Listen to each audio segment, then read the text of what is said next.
This is Chris McDaniels. Like, subscribe to Team W Wrestling on YouTube. Subscribe to my other channel, Word of Chris. And subscribe to this channel, Chris McDaniels. And follow me on Twitter, Instagram, and both of my TikToks. It'll be down there in the description box. And I'm here to do my WWE Monday Night Raw, March 11th, 2024 reviews. So here we go, discussing about tonight's episode of Monday Night Raw. Now, we kick off the show with Drew McIntyre. Now, earlier today, apparently Travis Scott is in the arena. So yeah, Travis Scott is there. And they showed Damage Control showing up and all that stuff. But yeah, we kick off the show with Drew McIntyre. McIntyre comes out there and he starts talking about a few things. How he dropped Seth Rollins last week with the Claymore and all that stuff. But then he says that, he started thinking and all that stuff. And talking about how, Seth is right, that the bloodline needs to be taken down and all that stuff. But he says that he thought, that if he gave Seth a Claymore, that he'll actually come to his senses, because that's what happened with Cody Rhodes. He says he Claymored the hell out of Cody Rhodes, and you know what? He came to his senses by, not going for the World Heavyweight Championship, but actually going to go finish his story against Roman Reigns. And he says that, that he actually gave The Rock his opportunity and all that stuff, and no one take it back. So he says he don't even blame The Rock for wanting to beat the hell out of him and all that stuff. So yeah, that's what Drew McIntyre was saying. But then he says that, he thought Seth Rollins would have came to his, came to his mind or whatever, that Drew's a bigger threat, in a way. And then all of a sudden, speaking about Seth Rollins, the World Heavyweight Champion, comes out. So yeah, Seth Rollins comes out there and he starts talking to Drew, and actually forgot to mention that Drew did mention CM Punk and all that stuff. So yeah, that was pretty funny, because the fans was chanting what, and he says, say what one more time if you don't like CM Punk, and then all of a sudden they said what or something like that. So yeah, that's what happened there.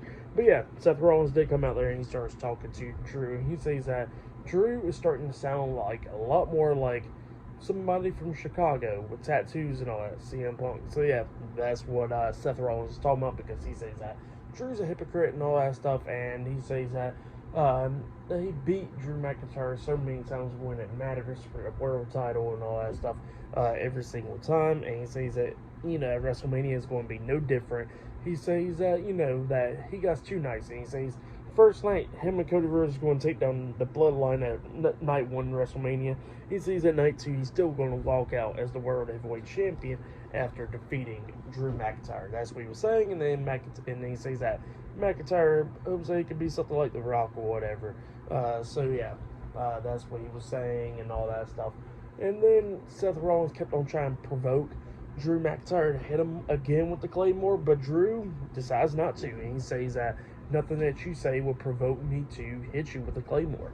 And because he says he wants him to be 100% and go to WrestleMania and face him, and then Seth can't complain about losing the world title after that. So Drew walks out the ring, and he's walking up the ramp, and then Seth Rollins tells Drew, call him back or whatever, and he says that the bloodline's more in his mind more than Drew, and he says that Drew's the last thing on his mind because he done beat him multiple times. So he says he can do it again, it ain't gonna be an issue. So yeah, that's what Seth Rollins says.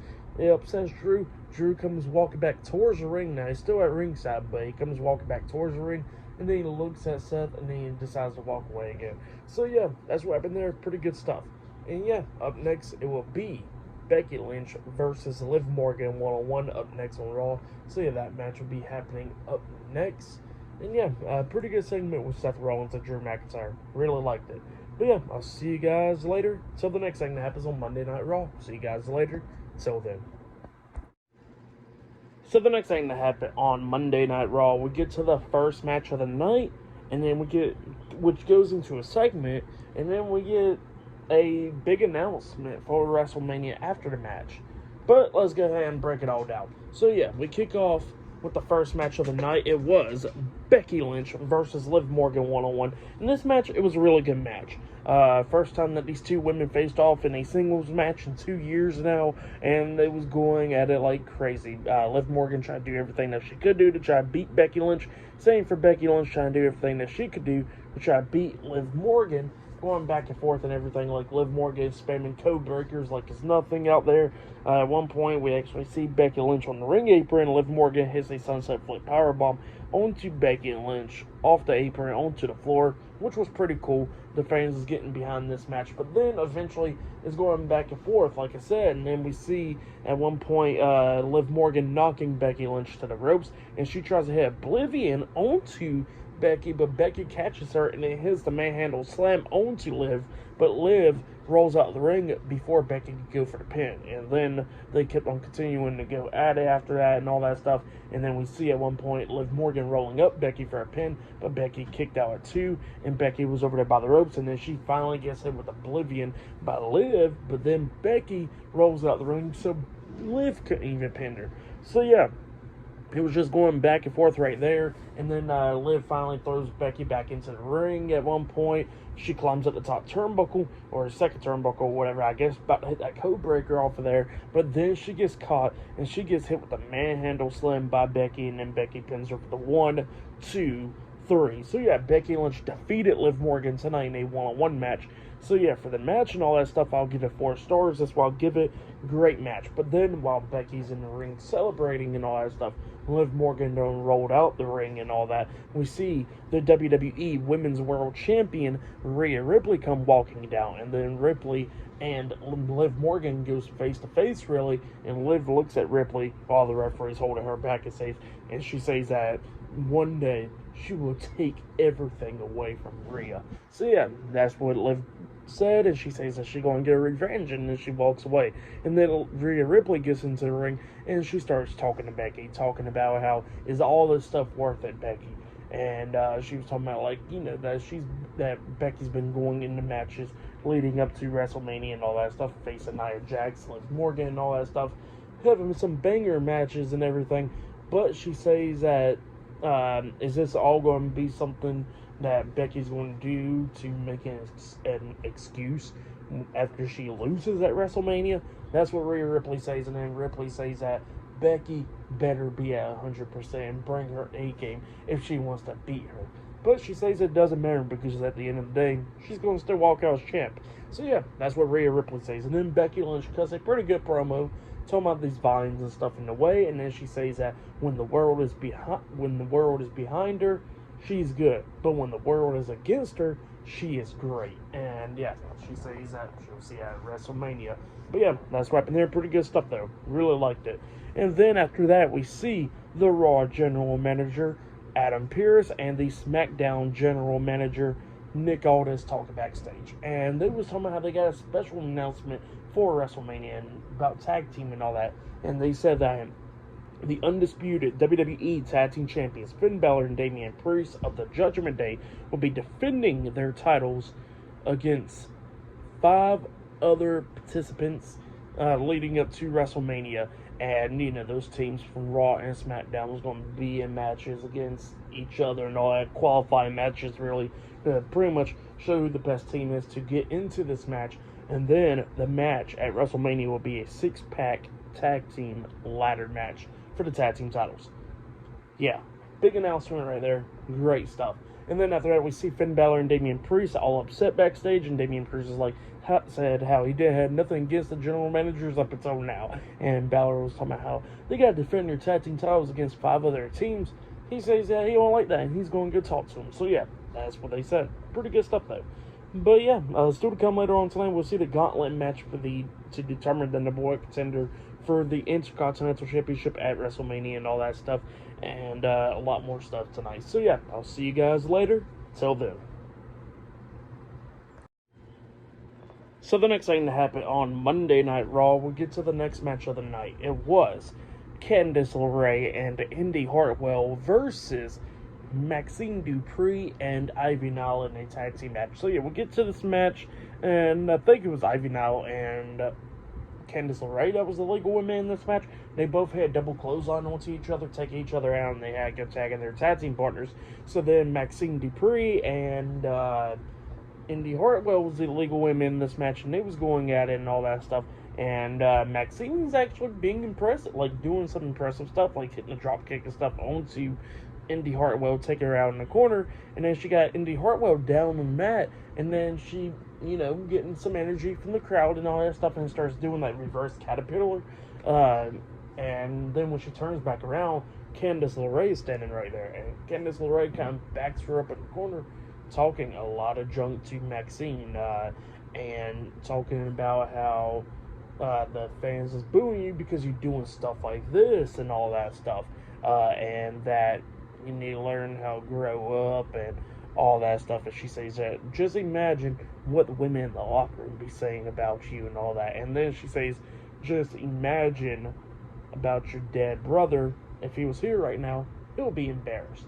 And Maxine's like, I don't want to do this anymore. And then she was trying to walk out the ring, like she walks past Candice LeRae and about to walk out the ring up until she gets hit with a big boot by Indy, and then that's when LeRae knocks Ivy now off the ring apron, and then Candice LeRae, being like a boss or whatever, telling Indy to go ahead and pin Maxine, and she pins her for the 3 count. So yeah, Indy Hartwell and Candice LeRae defeated Maxine Dupree and Ivy Now, and then Candice LeRae was like, come on Indy, let's leave, and then they walk out. So yeah, that's what happened there. Now obviously you ain't gonna be expecting like a 5-star clinic right here or whatever, but Maxine is doing her best and all that stuff, and I guess it was like a way to get you to feel bad for Maxine. And in a way, I kind of feel bad, So yeah, it was still decent stuff for that stuff. But yeah, for the match and all that stuff, I'll give it 1 star. That's why I'll give it. It was still, it did its thing for the most part, But to get you behind Maxine in a way. So yeah, that's what happened there. But next we'll be seeing Cody Rhodes. So yeah, I'll see you guys later. Till then. So the next thing that happened on Monday Night Raw. Now, before we talk about the segment with Cody Rhodes, we got to talk about a segment that happened backstage. So yeah, we see Adam Pearce and Nick Aldis talking backstage, but then they get interrupted by Finn Balor and Damian Priest and JD McDonough, the Judgment Day. So yeah, Finn Balor and Damian Priest are not happy about the match that they got going on at WrestleMania, because Nick Aldis says that there's going to be 2 SmackDown teams and 3 Raw teams competing in this match, and Balor was talking about how he don't like this idea because he don't like climbing up ladders and stuff. Can't really blame him. And Damian Priest is talking about, like, there's so many people and all that stuff, and Adam Pearce is like, look, it just proves that y'all be a dominant faction if y'all win this match. And it was like, we don't care, we already done proof that we're a dominant faction.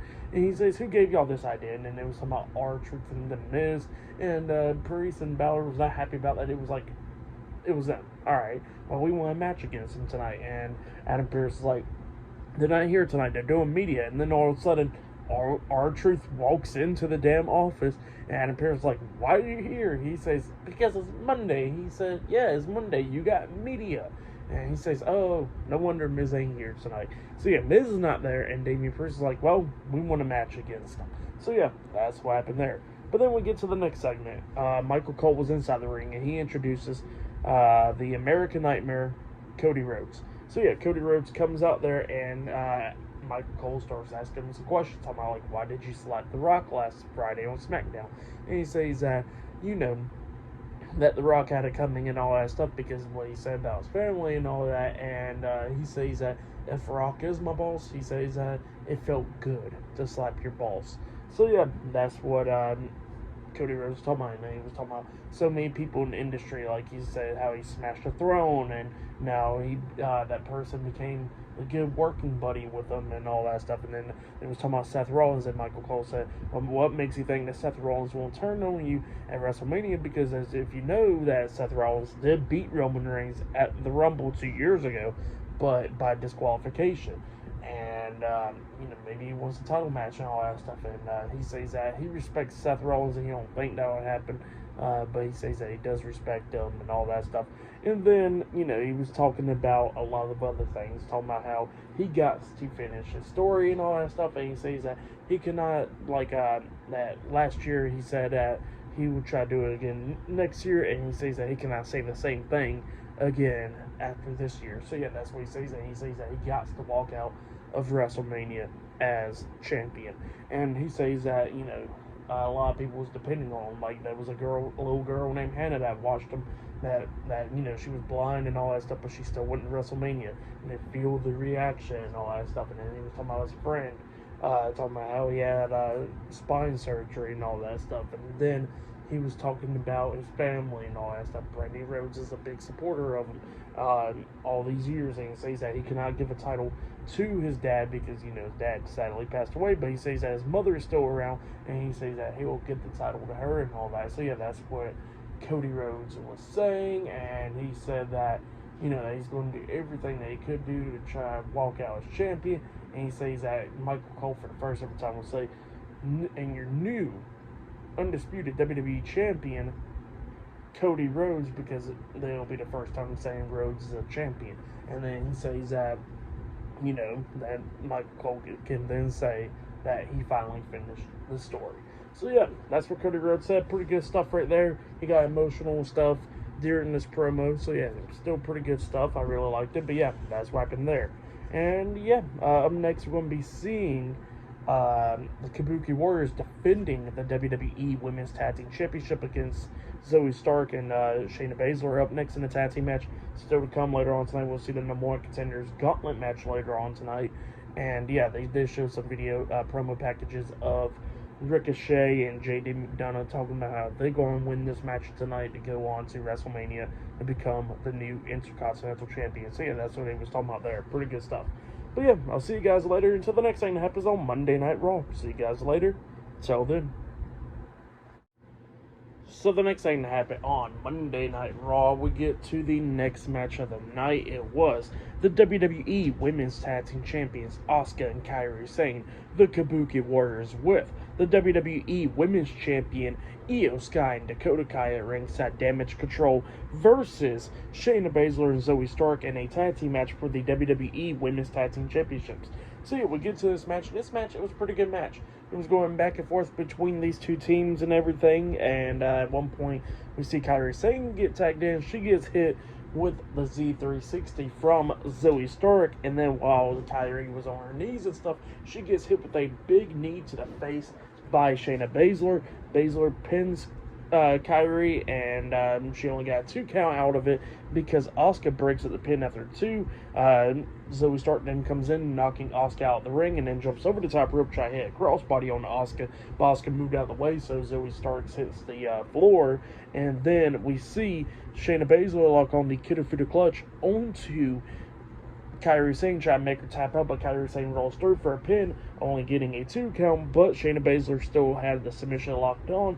Kairi Sane trying to fight out of it and try to do everything that she could do to try to get out of it, but when Shayna Baszler was too close to the ropes, that's when Dakota Kai comes up grabbing her foot. The referee didn't see it, and then Shayna Baszler lets go and starts complaining to Dakota Kai and all that stuff, and then when Shayna Baszler turns around, she gets hit with a back fist by Kairi Sane.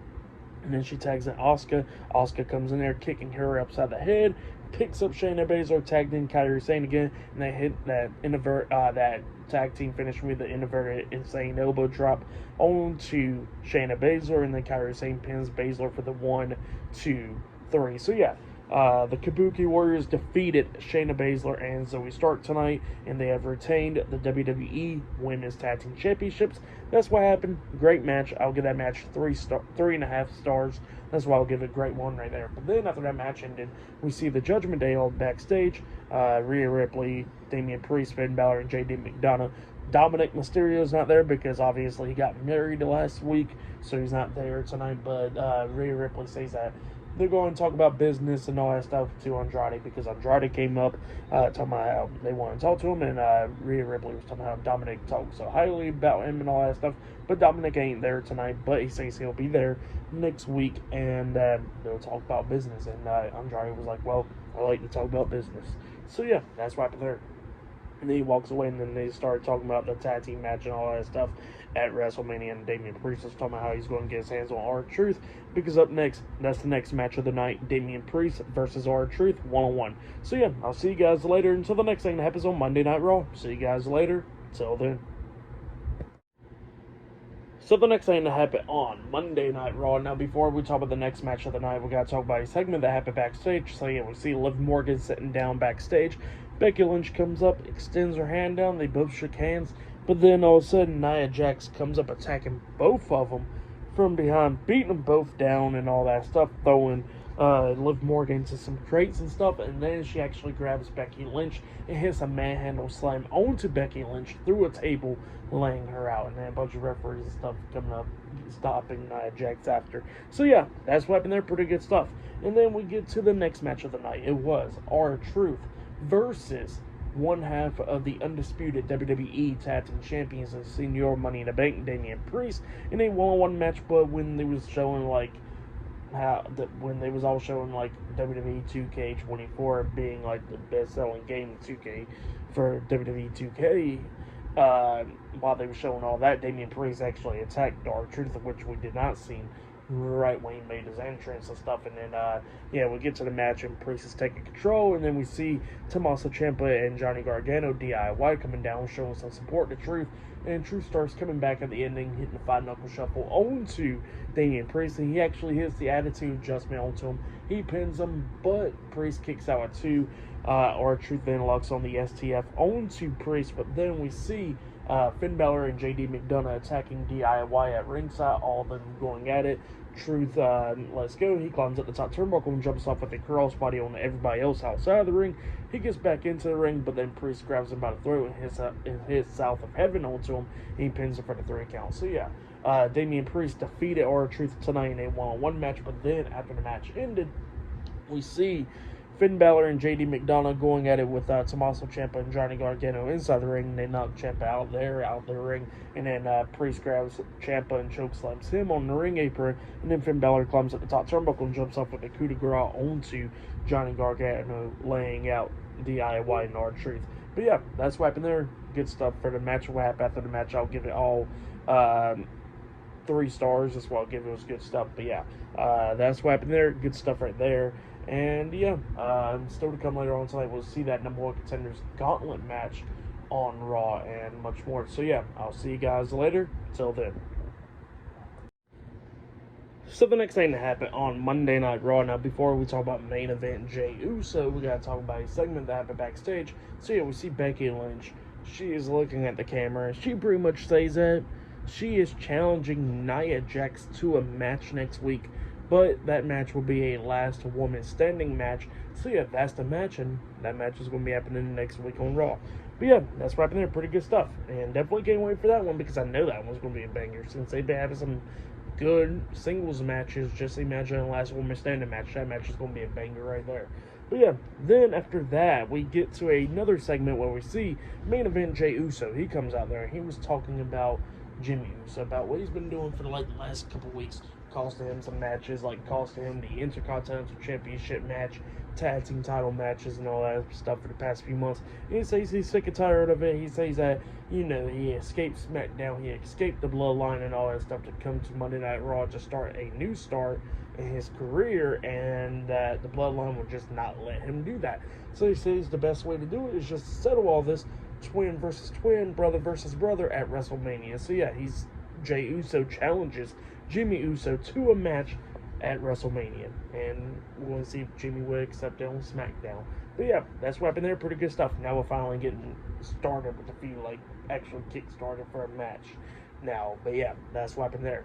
And then after that, they showed Gunther as the longest reigning Intercontinental Champion by holding the title for 640 days. It was a promo package and all that stuff, pretty good stuff.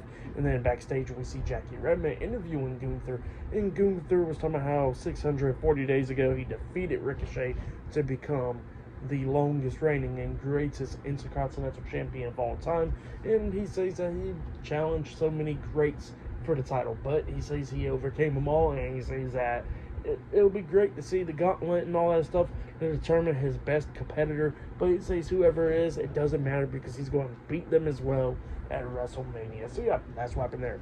And yeah, up next will be the number 1 contenders Gauntlet match. Winner of that match will be facing Gunther at WrestleMania for the Intercontinental Championship. So yeah, I'll see you guys later. Till then. So the next thing that happened on Monday Night Raw, we'll get to the main event. It was a number one contenders gauntlet match. Winner of this gauntlet match would be facing the Intercontinental Champion Gunther for the Intercontinental Championship at WrestleMania. So yeah, we get to this gauntlet match, and the first two people who started off was Ricochet versus JD McDonough, and this is a good opener to the gauntlet match, like a really good opener. Both of these guys beating the hell out of each other a lot of times. Ricochet tried to do a lot of moves like springboard off the second rope, trying to do like a lion salt, and JD puts his knees up, and he kept on putting his knees up a lot of times in this match, working Ricochet's ribs a lot of times. Ricochet tried to do everything that he could do to try to fight back against JD, but JD kept on beating him down a lot of times. At one point, Ricochet had like a poison rana onto JD, and then he runs and hits the ropes, and then when he came back to JD hit a Spanish fly onto him, pinning Ricochet, but Ricochet barely kicking out at 2. But then eventually we start getting towards the ending of this match where we see JD on the top turnbuckle with Ricochet going at it with him. Ricochet pushes him off. JD hits the top rope on the way down, and then Ricochet had him in position, and then he hits the shooting star press off the top turnbuckle onto JD, pinning him for the 1, 2, 3. So yeah, JD McDonough was eliminated from the gauntlet match. Great opener to that gauntlet match. But yeah, then after that one, we see Bronson Reed come out there. So yeah, we get the Ricochet versus Bronson Reed. And Ricochet tried to do everything that he could do to try to beat down Bronson Reed. Like when he was walking down the ramp and stuff and he got to ringside, Ricochet hit a suicide dive onto him, got him into the ring, drop kicking him and all that stuff, knocking him off his feet a lot of times in this match. But then eventually Bronson Reed starts fighting back and everything onto Ricochet, beating him down and all that stuff. And then after he got him knocked down and all that stuff, Bronson Reed climbs up the top turnbuckle and jumps off with a tsunami onto Ricochet, pinning him for the 3 count. So yeah, Ricochet got eliminated. And then we go to the next competitor, Sami Zayn. So yeah, it was Sami Zayn versus Bronson Reed. And yeah, they was doing good. Sami Zayn tried to do everything they could do to try to beat down Bronson Reed, but Reed was too tough for him. And eventually we started getting towards the ending of this one where we see Sami Zayn and Bronson Reed up on the top turnbuckle, and Sami Zayn actually hits a sunset flip onto Bronson Reed, pinning him for the 1, 2, 3. So yeah, Sami Zayn eliminated Bronson Reed in the match, and then out came Shinsuke Nakamura. So yeah, it was going to be Shinsuke Nakamura versus Sami Zayn. But then, while Nakamura was coming down and Sami Zayn was waiting for him, looking at him and all that stuff, Bronson Reed attacks Sami Zayn from behind, beating him down and all that stuff. He climbs up the top turnbuckle and jumps off with a tsunami onto Sami Zayn, laying him out. And then it looks like there's going to be easy pickings for Shinsuke, and Nakamura gets in there, waiting for Sami to get back up to hit the King Chasa onto him. But Sami reverses it, rolling him up, but he got a 2 count, and Nakamura barely kicking out at 2. But then Nakamura starts beating down Sami and all that stuff. But then eventually Sami hits the Helluva kick onto him, pinning him for the 3 count. So yeah, Shinsuke Nakamura got eliminated by Sami Zayn. And then the next person to come out there was Chad Gable. He was the last one, and it was Sami Zayn versus Chad Gable. Winner of this one would determine the number 1 contender. And obviously, this one was going back and forth between these two guys, beating the hell out of each other and all that stuff. Chad Gable had the ankle lock locked on to Sami Zayn a lot of times in this match, trying to make him tap out. So eventually, Sami got his leg hurt during this match because of Gable going after it a lot of times. And Sami starts fighting back at the ending, hitting a exploder suplex onto Chad Gable in the corner, waited for him to get back up, and then he runs and hits the Helluva kick, actually. And, actually, he tries to hit the Helluva kick, my fault, for the first time, but then Gable locked him on the ankle lock, and then Sami Zayn knocked him back in the corner. Finally hits the Helluva kick onto Chad Gable. He pins him. 1, 2, Gable kicks out at 2, but then rolls up Sami Zayn for the crucifix pin, getting a 2 count as well. Sami Zayn barely kicking out at 2, and then both of them was going at it and all that stuff, beating the hell out of each other. Gable then picks him up, hits that German suplex with a bridge. He pins him. 1, 2, Sami barely kicking out at 2. Gable couldn't believe it, so he goes straight for the ankle lock, locking it on to Sami. But then Sami Zayn fights through it, and he rolls up Chad Gable, pinning him for the 1, 2, 3. So yeah, Sami Zayn defeated Chad Gable and eliminated him in the Gauntlet match. And yeah, Sami Zayn is the #1 contender for the Intercontinental Championship. So yeah, it was set up that Gunther will be defending his title up against Sami Zayn at WrestleMania. But the interesting part about this was Chad Gable's shoulders wasn't all the way down. The referee didn't see it, so maybe they'll go up on this, and it'll probably become a triple threat match with Chad Gable involved in it. So yeah, maybe that will happen. After the match ended, Gable was obviously upset, and him and Sami Zayn hugged after the match. But then all of a sudden, the Intercontinental Champion Gunther comes out, and he's just standing there at the rampway, staring at Sami Zayn, and Sami Zayn staring at him. So yeah, pretty good ending to Raw. Really like that. I would say that was match of the night right there. I'll give that match and all that stuff 5 stars. That's why I'll give it. It was great stuff. The matches in the Gauntlet match to definitely check out was JD McDonough and Ricochet, and Chad Gable and Sami Zayn. Those ones were really good ones in this Gauntlet match, and great stuff. But yeah, for tonight's episode, Monday Night Raw, I'll give it 9 stars. That's why I'll give it. It was a good episode. I really liked it. So yeah, that's why I'll give tonight's show. But yeah, that has been my Monday Night Raw reviews. Like, subscribe to Team W Wrestling on YouTube, subscribe to my other channel, World of Chris, and subscribe to this channel, Chris McDaniels, and follow me on Twitter, Instagram, and both of my TikToks. I'll be down there in the description box. And I'll see you guys later for tomorrow night's NXT reviews. See you guys later. Till then.